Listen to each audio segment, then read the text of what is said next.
On this episode of The Breakthrough Show, meet a ghostwriter and the author of #BecomingHappy, Birgit Itse. Birgit shares not only about her breakthroughs of starting a new chapter of her life with her son, but describes the incredible process of writing her book on Instagram. Then, in preparation for our upcoming benefit concert, a musical evening of giving, we welcome back to the show the representatives from our two beneficiaries of the event, Oleg Lougheed from Overcoming Odds and Weiss from the Weiss Scholarship Foundation. In our conversation, you'll hear details of each organization and be moved as the pieces of the puzzle come together, showing why they are perfect organizations to support with this event. All this and more coming up on today's episode.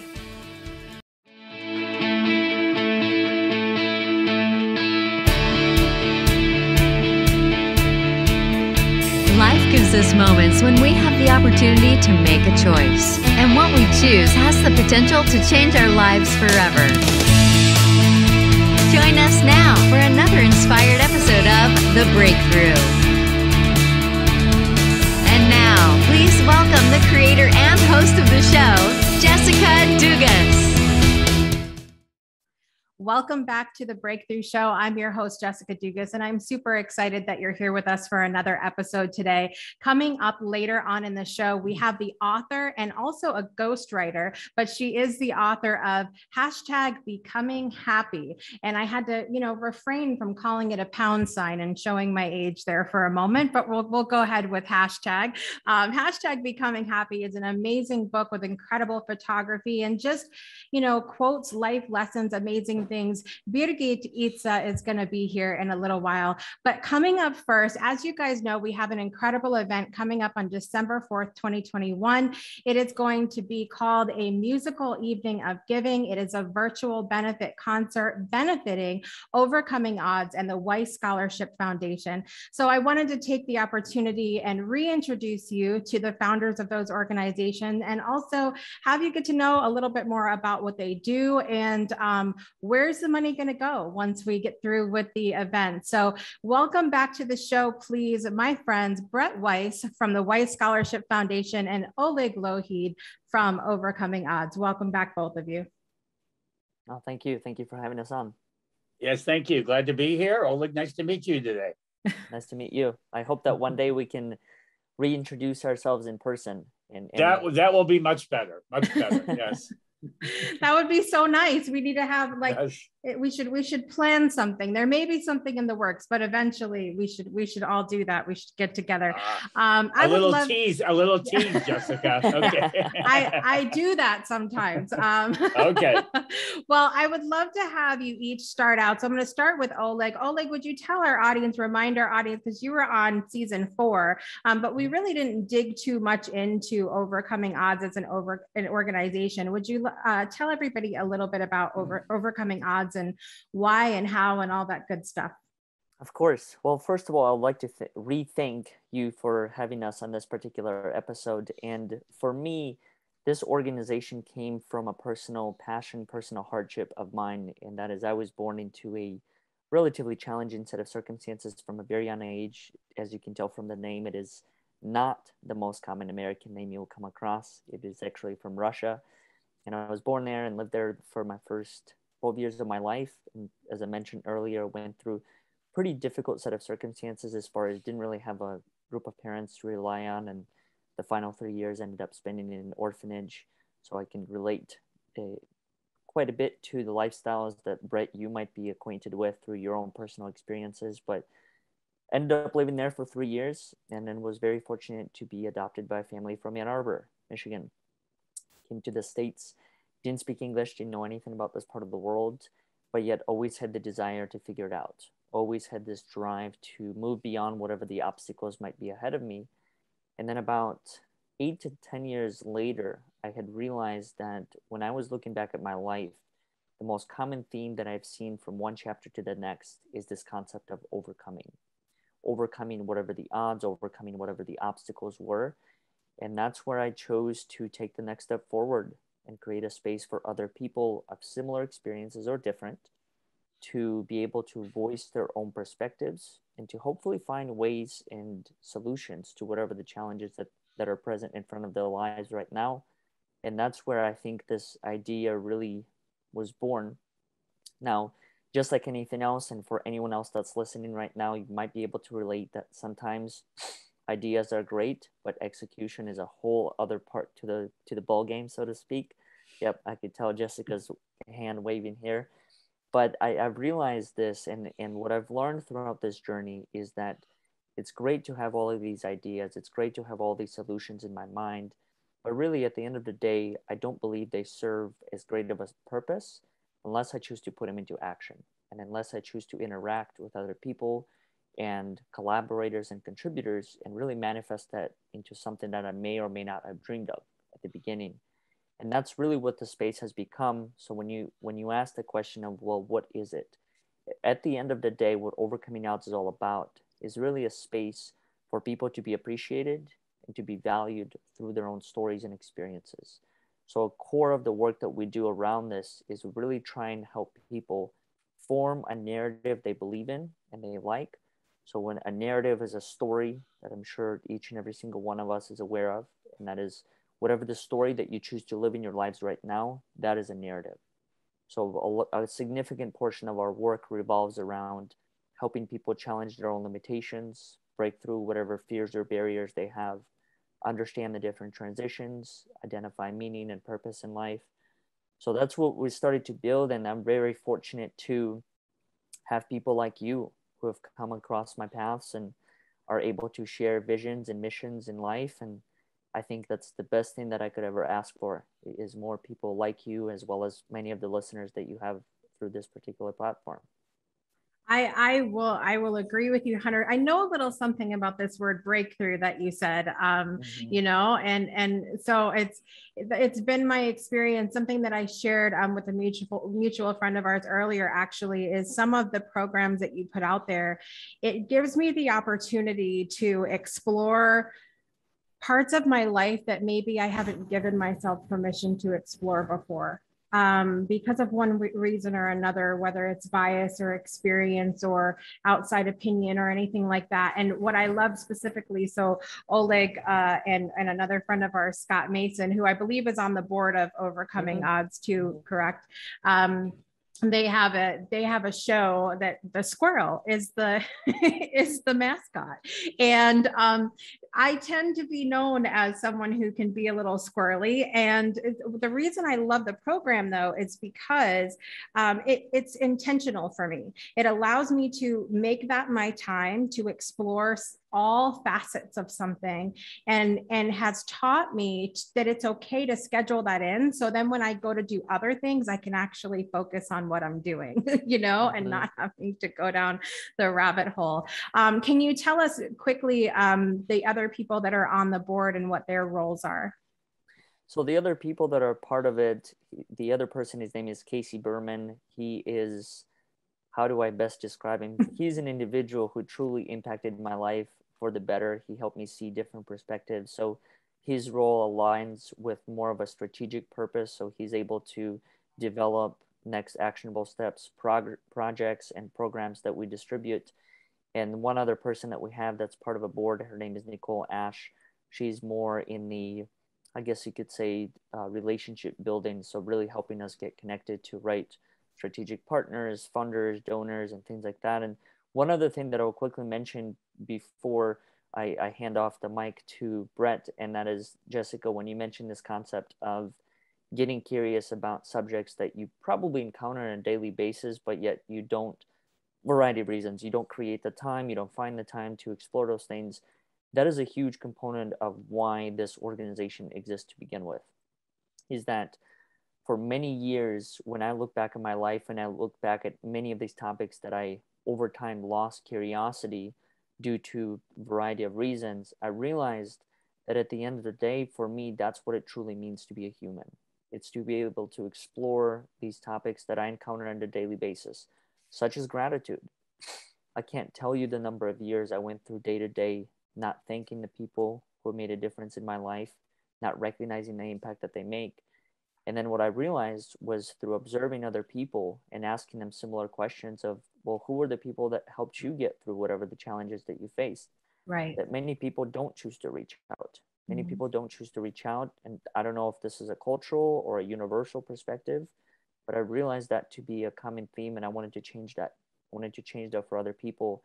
So that is another added benefit you could say that this platform provides, is really allowing people to take a step back and to explore some of these topics that many of us, if not all, encounter on a daily basis. Right. Right. Well, I love that what you're doing in the world, and I love that it's a safe space for everyone, no matter what walk of life they come from. And it really is, I have never felt so safe to share in a space before becoming involved with Overcoming Odds. So I really appreciate, from a very personal perspective, what you're doing in the world, Oleg. And I know that the children of Dago, Kenya know something about Overcoming Odds as well. And Brett, welcome back. And I would love for you to reintroduce the Weiss Scholarship Foundation to our audience today. Will do. Thank you. Jessica, thanks for having me on. Thanks for the whole big show you're going to do. Oleg, thanks for your great work there. I've spent most of my life as a high school teacher. My wife spent most of her life as an elementary school teacher. And a topic, this has always been a topic that's been big with me, that more than half the children in the world get little to no education. And sadly, 20 years ago, we said that. 50 years ago, we said that. 100 years ago, we said that. It never really changes much. So in 2009, I made a little trip, spent 3 weeks in this little village in back of me here called Dago. It isn't just off the main road. It's many dirt roads off the main road. They are as poor as can be, average family income less than $2 a day. AIDS has devastated that part of the world. Very few of these children have both parents. Many don't have either. They're lucky, like if a grandma or an auntie will take them in. No electricity, no plumbing. And the biggest thing is most kids would quit school by 4th grade. And the reason they would quit is the government doesn't pay for high school at all. And so about 4th grade, they realize they're never really going to get to high school. Their parents can't even buy food or clothes. So they quit and they try to get a job working in the fields. And any day they can get a job in the fields, they make $1 for that day. And if you bring home $1, that's a real big deal there. So that's what I found when I was there. And the people there are the nicest, hardest working, most kind people I've ever met.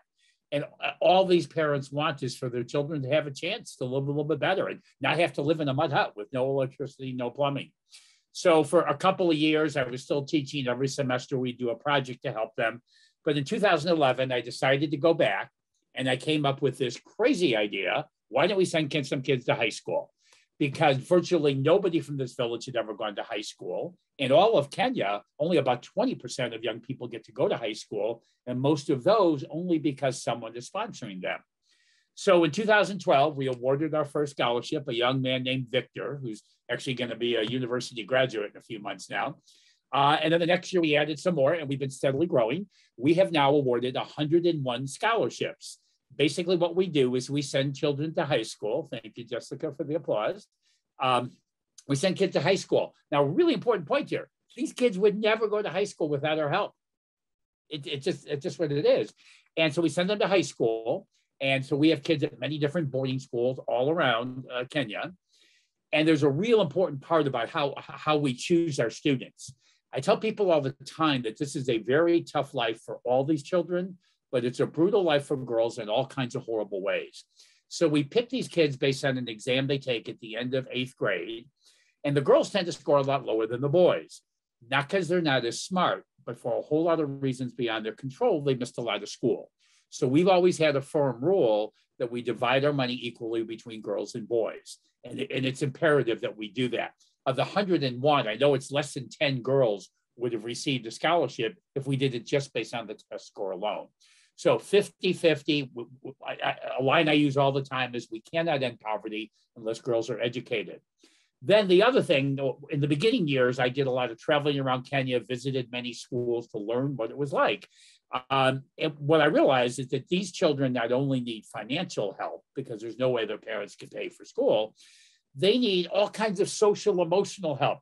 The mothers in this village have generally had no school, probably because they weren't allowed to go to school. The fathers maybe had 2 or 3 years. They're not equipped to help their kids go through primary school and then high school and beyond that. So we have staff on the ground. We have 3 part-time and 2 full-time staff on the ground. Our 2 full-time people are the real key here. They're the people who do the hard work every day. They are university graduates trained to be teachers. We hired them to be our mentor coordinators. Their job is to be totally engaged in the lives of our children. They visit them every term at their school. We have kids at many different boarding schools all around Kenya, and travel is complicated there. They meet with them. They go over the report cards with them. They meet with the principal, the assistant principal, all of their teachers. When they come back, they meet with the parents. What we're trying to do is get all the adults involved in this child's life to be working together to make sure we're doing everything we can to help them overcome their challenges. I know, Oleg, you use the word challenge a lot. Challenge is a really big word in Kenya. What we might say obstacle, they always say challenge. And, sadly, we have a lot of kids in our own country who face tremendous challenges. And it's really sad in a country as wealthy as ours. But the reality is these kids face challenges every day, especially the girls that most of us can't even imagine, that they have to face. So we send them to high school. At the end of high school, they take an exam. It's like their SAT, ACT exam. There, the government controls everything. If you do really well, the government lets you go to university. And we have had 15 students make it to university. We just had our first graduate a couple of months ago, and then a couple more are going to graduate in a few months. Then for the kids who don't make it to university, what we do is we help them get into a vocational school. So we have kids, we have 17 kids, I think it is now, in vocational schools, learning to be carpenters and plumbers, tailoring. In other words, they're going to get a skill that they can go out and make a good living at.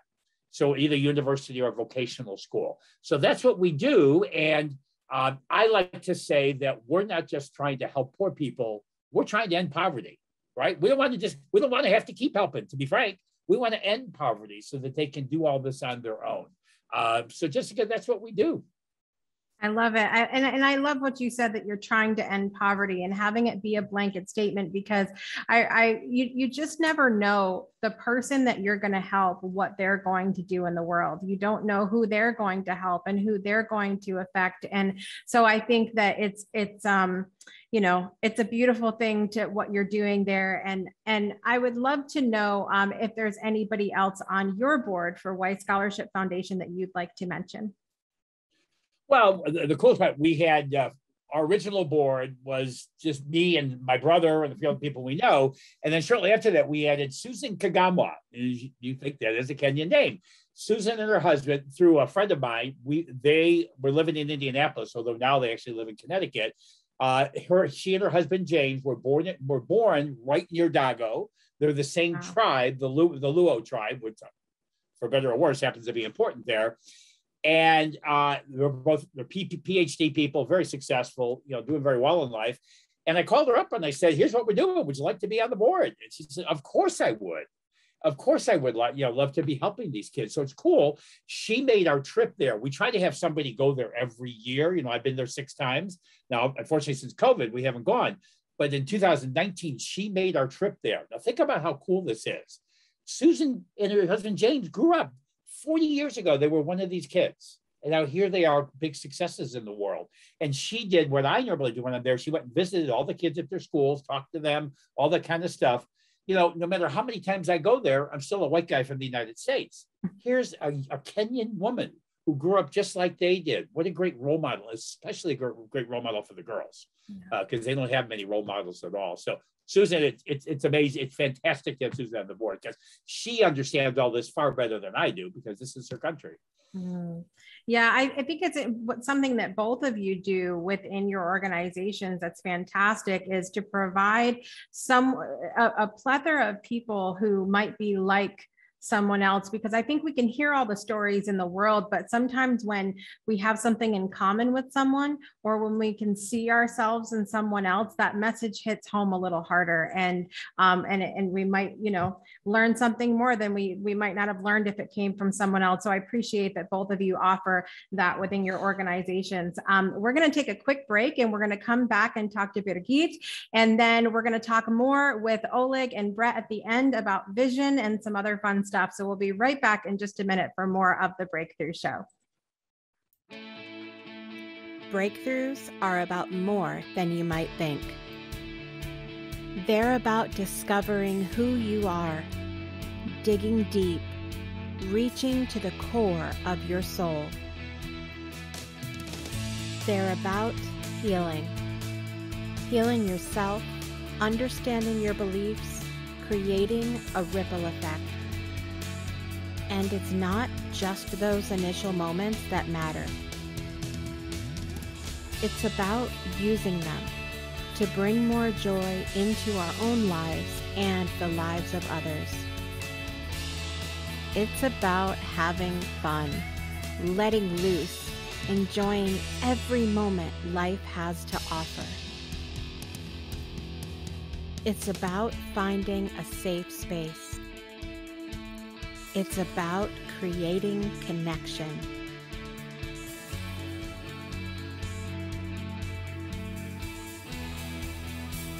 Join us each and every month for exclusive programming,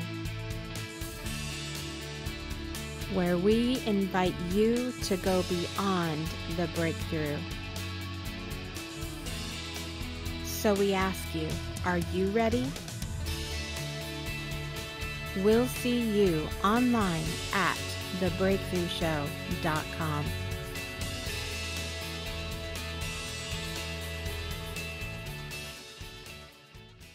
Welcome back to the Breakthrough Show. I love stories where our guests describe how they left everything they know and they kind of start over or have this new beginning in a new space, whether it's a new space mentally, a new space physically, because I feel like many people think they have to have all of their things in order. They have to achieve perfection in order to move to the next space in their lives. And we know that that's not true by so many of the stories that we hear on the show. My special guest today is an author of a bilingual inspirational book, and she also helps others in their journeys of writing as well. Please welcome Birgit Itse to the show. Welcome. Thank you, Jessica. That was a lovely introduction. Thank you so much for having me. I'm so excited to have you here because I feel like we had really amazing conversation when we met initially. And I just love the idea of your book. Anything that can provide inspiration to us as we're on our life journey, I think is amazing. So thank you so much for the work that you're doing in the world. Yeah, I feel appreciated that it has been an interesting journey to say the least, putting this book together, because who writes a book on Instagram? Yeah. Who does it in two languages?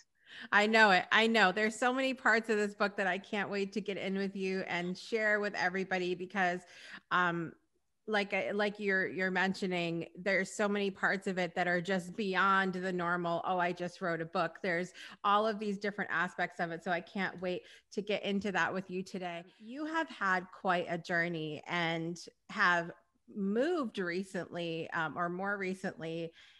And to me, it seems like on a whim, like you went on a trip and then you liked it and you went back. Tell us a little bit about your journey. Yeah, sure. So when you were mentioning that we are in a new space, like mentally and physically, I was like, I'm actually both. So yes, the physical journey, longer story, a shorter version is that I visited Scotland first time in my life in 2011, and just to be honest, that was until then my never like the dream destination. But I was like, okay, my manager wanted to come here, and I was looking for opportunities to make it happen. And of course, if you're looking for something, you always find. So this was what happened. And there was a moment I was literally up to my knees in the mud, and I was just laughing my lungs, and I was like, oh, if I'm ever going to live and work abroad, this is going to be in Scotland. And we were just laughing even more, like tears coming out of our eyes. Yeah, sure. Like, I was very patriotic. Just, I even wrote a poem how, you should stay in your home country in Estonia. And I could never understand those people's, why do they move abroad? There is, so much talent that Estonia needs. So I was like, oh yeah, just everybody knew me. So it was a laughing point. And then 2017, I visited Scotland again.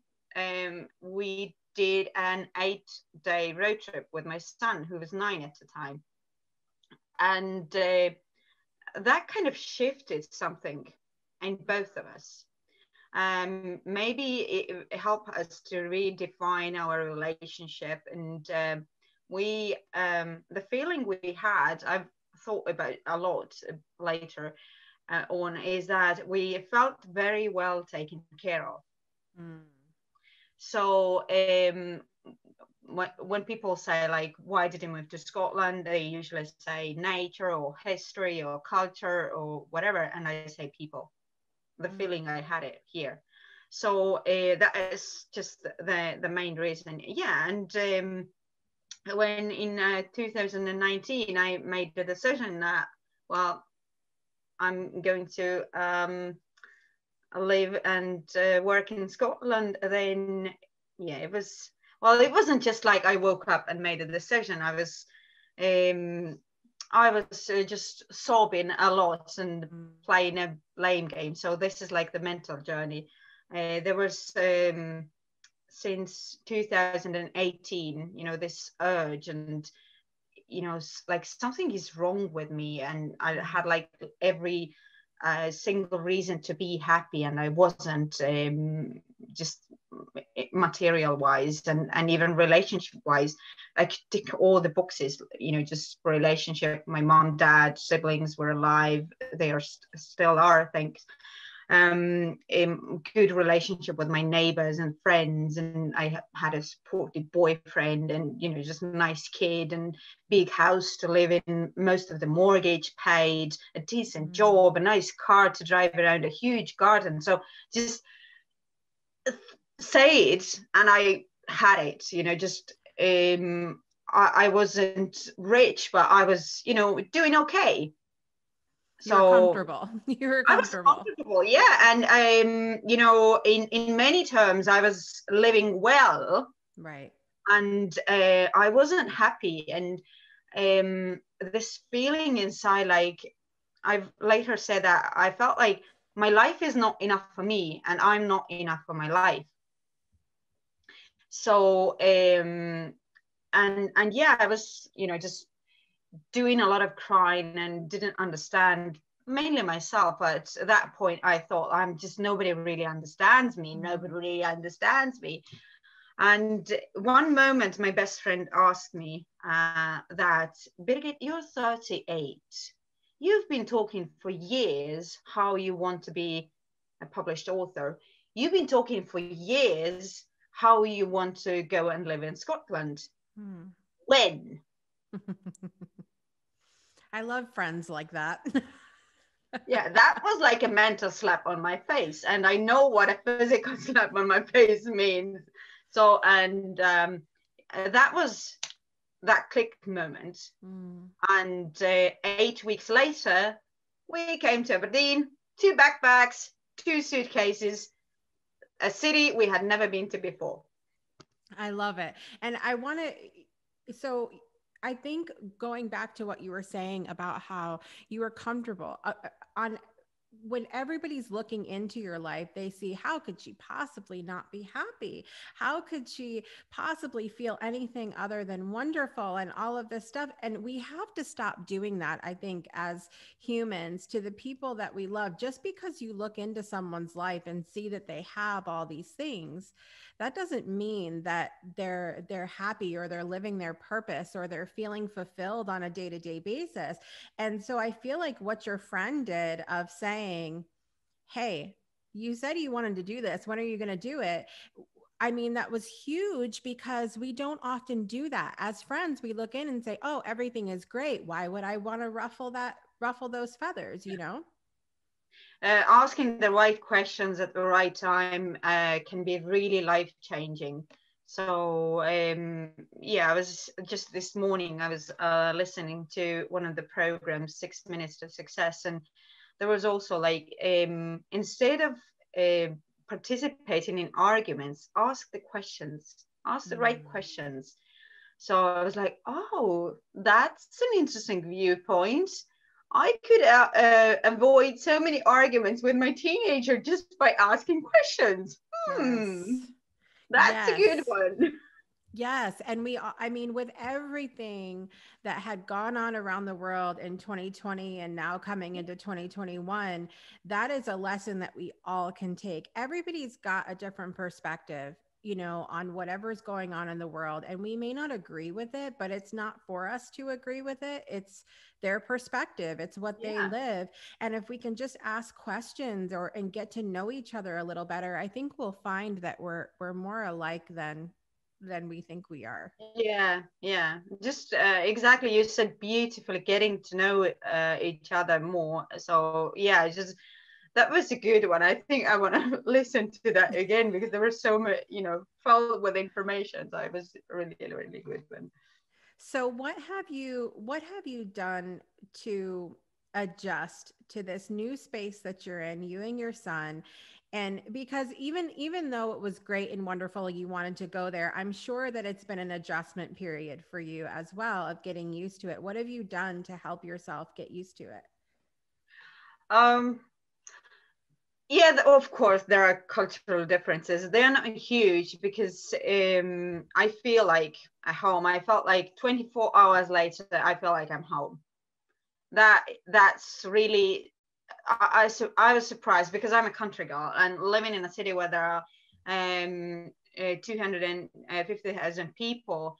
It's like, how come, you know, just that really doesn't, you know, go well in my mind, that I'm a city girl now. But it really works well, and I enjoy living in Aberdeen.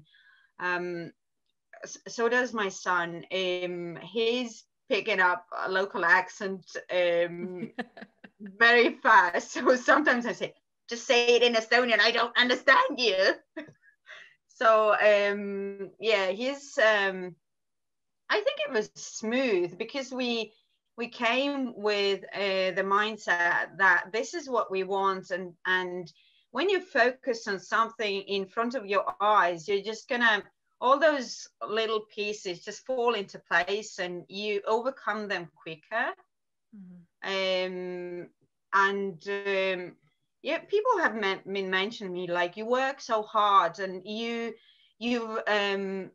done so many things. I'm like, okay, if you see that, because I'm just, you know, doing the things I enjoy, and I don't put too much time on thinking that, you know, this is something extraordinary. Yeah, I think it's extraordinary that local media decided to share my story, or people like you, Jessica, are inviting me to be a guest, and they see that I could inspire people. I think this is amazing, you know, just but that the way that people talk about my work, or the way I inspire, is you probably saw that. It's just I lose something, my words, and it feels me like, oh thank you. So I get that completely too, because we can, when we're living our passion and we're doing what we're passionate about, what we love to do, it doesn't feel like we're doing something extraordinary. It doesn't feel like we're just going through our day, and we're just, you know, I feel very much the same. There are times where people remind me, they will say, you know, well, you did this, this, and this, and you have 6 kids in the other room, Jessica. And I'm like, I don't know these things. I'm just doing what it's my everyday, you know? And I think what a blessing it is for us to be able to live that kind of life where we can be passionate about what we're doing, and it doesn't feel like work. It doesn't feel like we're doing anything that's that big of a deal, you know? Yeah. I want to talk about hashtag becoming happy. Tell me a little bit about how that book came to be. The first pages were born May 2019 on Instagram. So when I said I wrote my book on Instagram, this is 100% true. This is not right. You know how many times people struggle? They struggle so hard to get their book done and made and written and put out there. And you just come along and think it's okay to just put your book on Instagram. What is that? Well, I started this as a private blog. So it was a private blog for, let's say, 4 months maybe.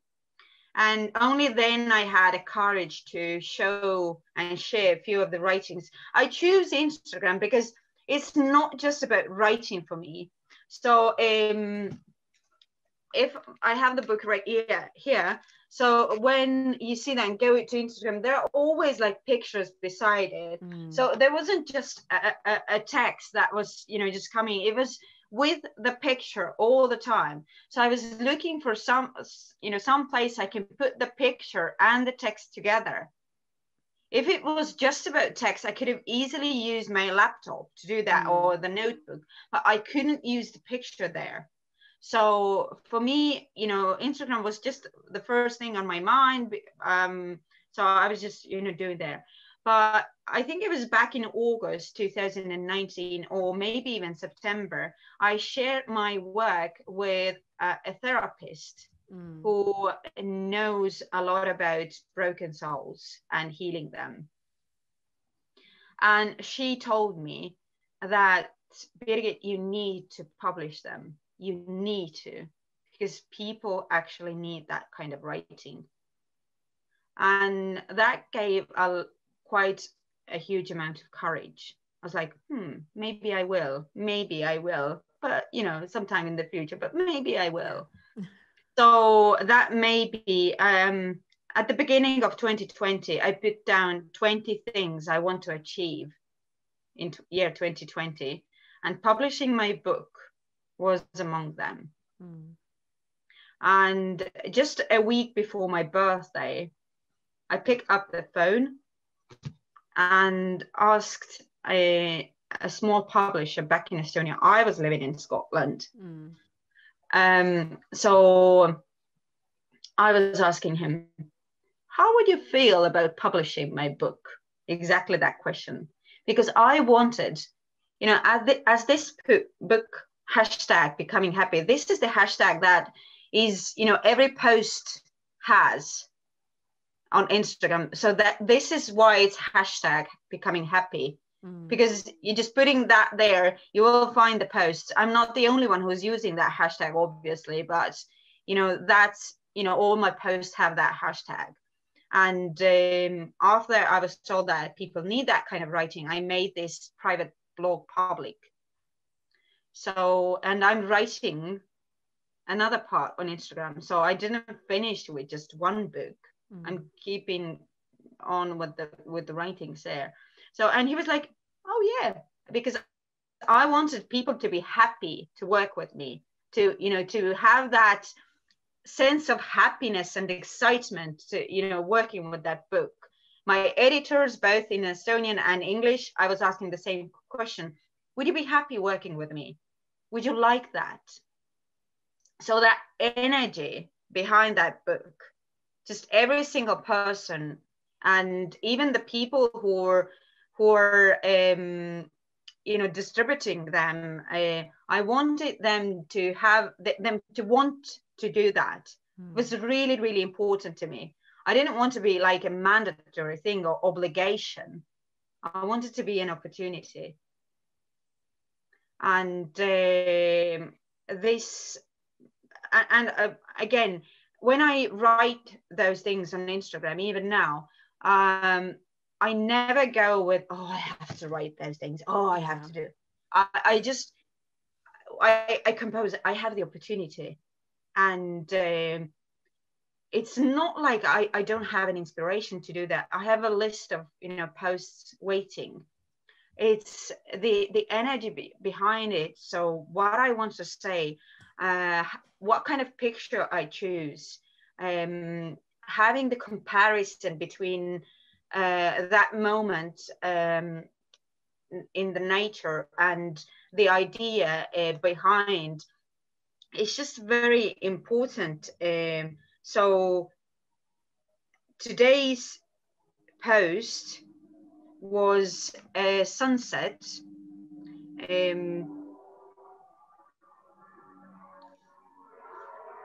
Not very well seen, but this is how it goes.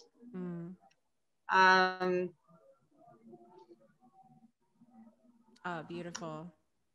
And the text beside it: sunrises and sunsets, highs and lows, ups and downs, clear and cloudy skies, sadness and satisfaction, no safe straight line, the heartbeats of life, your ECG of success.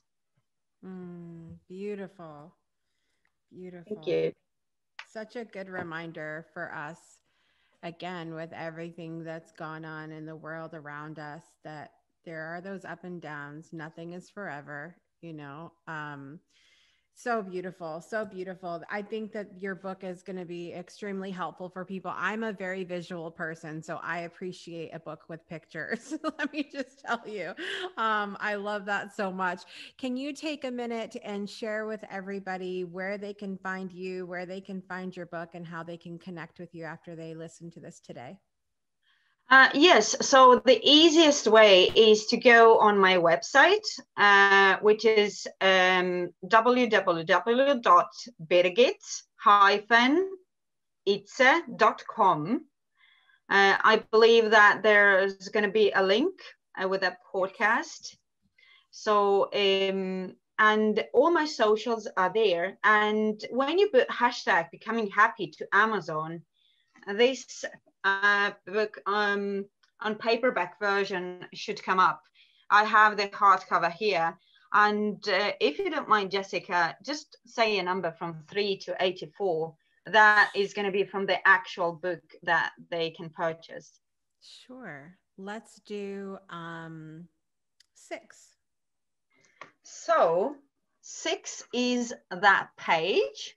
There's a small B on a pear tree, so it's not, it's an apple tree. The air is bugs buzzing and pollen fuzzy. Even the sunsets have golden flickers from the drifting pollen. It's still dark, and there's at least an hour before sunrise. But the festival of bird choirs has already started. Everybody's singing. Everybody's dancing. The fragrance of freshly cut grass is in the air. The nettles are going to stay. I want butterflies to have a home in my garden. Oh, I love that. I love that. So beautiful. Thank you so much for sharing that with us. And again, for the work that you're doing in the world, we need more beautiful pictures and sunlight and people that are shining their light for good. And just thank you so much. Aww. I love it. So good. Thank you so much for being here, my friend. I appreciate you. Thank you, Jessica. And I wish everybody to have a wonderful 2021 and choose your thoughts wisely. They're going to make you happy. Yes, perfect. All right, guys. Well, be sure to check out the show notes where you can find all of the stuff that we talked about today and how to connect with Birgit. And we're going to be back in just a minute for more of The Breakthrough Show.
Welcome back to The Breakthrough Show. A big thanks to my special guest today, Birgit Itse.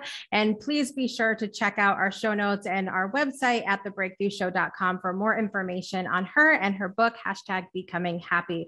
We're back now with Oleg Lougheed and Brett Weiss. And I remember, Oleg, when I had you on the first time, I practiced your name before do you remember that? I practiced Yes, I 4 times before we went on air and I said it wrong as soon as did not work. I'm just so glad after all this time, I figured it out. Hey, practice makes perfect, right? That's right. That's right. Really, I think what you and I, as far as the organizations try to accomplish, as well as Jessica's show, and that's really to help people cultivate this mindset that regardless of what the challenge is, there are tools that you can always fall back on and work through whatever that particular obstacle is. And I think what I have learned is, as far as having a nonprofit organization like that primarily works on helping people cultivate this type of mindset of resilience and gratitude and many other aspects, is that to an average bystander, it's one of the most difficult things to break down in a tangible form. What does that mean? What does that look like? And I think with what Brett just mentioned, that is the prime example of it. Person started with no opportunity, through a program was able to find other avenues of thinking and develop a diverse array of perspectives, and then was able to pursue a path that aligned with his heart, his vision.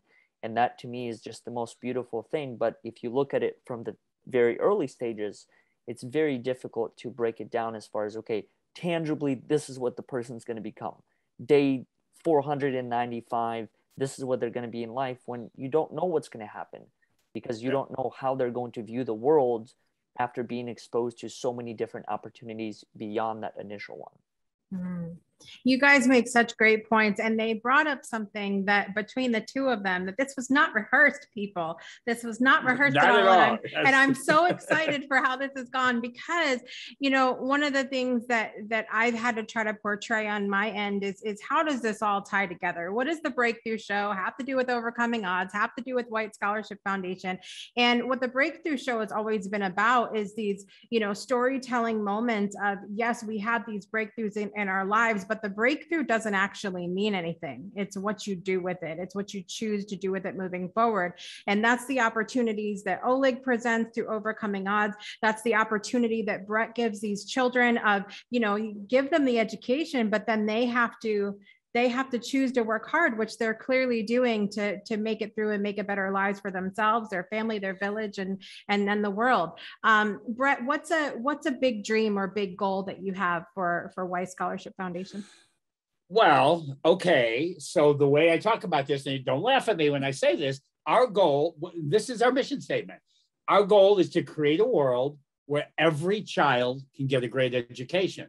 Now people go, the whole world? I mean, the whole, I go, and my answer to that is, if you're going to have a goal, might as well be a big one, you know, and part of it, you know, I'm just a little average person here in the Midwest part of the United States. I'm no smarter than anybody. I'm not a billionaire. If I could do 101 kids on virtually no resources for the last few years, we can create a world where every child goes to school. It really isn't that hard, and it doesn't cost that much money. It's just because, you know, we send kids to high school all 4 years for $3,500. That's room and board, books, fees, tuition. That's $3 a day. That's all it costs to make these dreams come true. Amazing. Amazing. Oleg, what about you? What's a big dream or goal you have for overcoming odds? I think you gotta beat sending every child in the world to school now. It's on you. Well, I'm glad I went first, Oleg. I think for us, it's to send every person to a school. So I hope that statement, no, I'm kidding. No, I will say that for me, it's always been from where I started and what it is. And that is to continue to create these spaces where people can live the story they create. And I wholeheartedly believe in that everything that Brett was talking about, whether you think you can or whether you think you can't, you're right. And I think the mindset and the perspective that one carries in being able to understand that, yes, I can do this, regardless of the circumstances I was born into, regardless of the circumstances that I'm experiencing right now, is a really beautiful thing to experience. So that is my ultimate hope for this particular organization. That's my hope for coming together with the three of you and collaborating on this particular event, is that more people can understand that whatever the obstacle, whatever the challenge they might be going through, that they can overcome it, they can find a way, and they can create a better future and a better story for themselves. I love it. I love it. Well, I'm just honored and thrilled to have you both part of this event. And it was really, I mean, it was the easiest thing about this for me. I just already knew, like, there wasn't like, oh, who are we going to get to do it? I just knew. And that was, y'all made it easy for me. So thank you for doing such amazing work in the world, because for me, you make it so easy to want to be involved and to know why this is important. And I hope that was portrayed here for everyone today. And that you will go and get your tickets. Go to a musical-evening-of-giving.com. December 4th is the event. It's from 4 to 7. I have this vision. So it was really funny. I had this vision of like, oh, I'm gonna enjoy this, and I'm gonna, wrap gifts while I'm listening to. I'm hosting it. I can't do that. I get to go, I'll have to do that on the replay. But for all of you, you can plan your holiday meal, you can wrap gifts, you can hang out with your kids. Everything's family friendly. You're going to have a great time. And there are amazing, amazing, amazing artists. I have to spend just a moment here and thank all of the artists who are not only donating their time, they're donating their energy, their resources to this event. Our headliner is Half Hearted, a band out of Connecticut. We have Olivia Ambani from Kenya, which is super special to us. Brett knows her. She was one of the first to sign up, and we're so thankful that she has just, you guys have seen her on the Breakthrough Show 8,000 times already too. The Ted Yoder Band from the US, Rory Kelly from the US, Abby Miracle from the US, Lisa Pinnock from Canada, Kevin Kiley from the US, Ray Coates from the UK, Fangalil from Brussels. We have Ivinder Carlson from Iceland, Cheryl Green from the US, and Kevin Chambers from the US. I want to thank all of the artists so much for donating their time to this event, and also to all of our sponsors, and all of their information can be found at a musical-evening-of-giving.com as well. Thank you both for being here today, reintroducing yourself to our audience for any of the new people that are out there. And we're going to do this, and it's going to be fun. Yes. Thank you, Jessica. Thank you, Oleg. Great to meet you. Thank you. Absolutely. All right, you guys, it's been another fantastic episode today. I want to thank all of you, wherever you are in the world, for watching or listening. I want to encourage you again to go to amusicaleveningofgiving.com, grab your tickets. Also, many of the people we've talked about today, Brett, Oleg, a lot of the people that are on the board at Overcoming Odds have all been involved with the Breakthrough Show before. All of the artists that I've mentioned, you can go to thebreakthroughshow.com to see all of their information as well. And until next week, you guys, I want to remind you to make every day a great day for a breakthrough. We'll see you next time.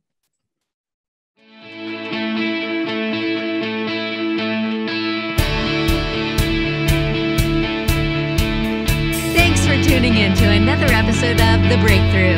Please visit our website at www.thebreakthroughshow.com and be sure to join our After the Breakthrough community powered by Patreon. We look forward to seeing you